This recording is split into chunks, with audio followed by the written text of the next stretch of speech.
আল্লাহর কিরে গরু গইলি থাকতে দেয় না, আমার রান্নাঘরে থাকতে দেয়, রান্নাঘরে। আমার শ্বশুর বাড়ি যাব, গোস্ত ভাত খাবো, শ্বশুর বাড়ি যাব, গোস্ত ভাত খাবো, শ্বশুর বাড়ি যাব। আব্দুল্লাহ, এই কে রে, কে? শোন এদিকে আয়।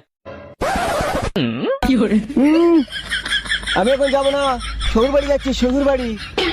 শ্বশুর বাড়ি একা যাচ্ছিস কেন? তোর বউ ছেলে মিলে কই? তুই কি আমার গোমরা মনে করেছিস নাকি? সবাই মিলে এক কুটুম বাড়ি যাবো আমরা, হ্যাঁ?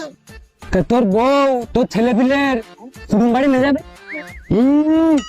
ঈদ হয়ে গিয়ে আর আমি হচ্ছে বাড়ি সবার রেখে দেবো, ওকে অন্য কুটুম বাড়ি পাঠিয়ে দিছি, অন্য কুটুম বাড়ি। ও তাই? তা বোর কোন কুটুম বাড়ি পাঠিয়ে দিছিস? ওর আব্বা কা বাড়ি গিয়ে, ওর আব্বা কা বাড়ি, আব্বা আব্বা।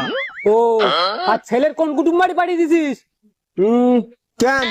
ওর মামাকে বাড়ি পাঠিয়ে দিছি, মামাকা বাড়ি।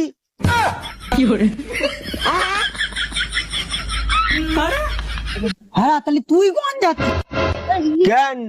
আমি আমার শ্বশুর বাড়ি যাচ্ছি, শ্বশুর বাড়ি।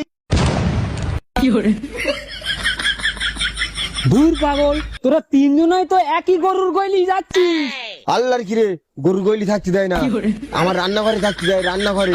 আমার ছেলে ওর মামার কাছ থাকে, আর আমার বউ ওর মার কাছ থাকে, ওর মার কাছ। আরে সে নাই ঠিক আছে, তা শ্বশুর বাড়ি যাচ্ছিস, তা কি নিয়ে যাচ্ছিস শ্বশুর বাড়ি? আমার কি তোর পাগল মনে হয় যে খালি হাতে শ্বশুর বাড়ি যাব?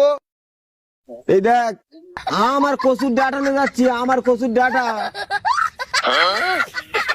তাই তো,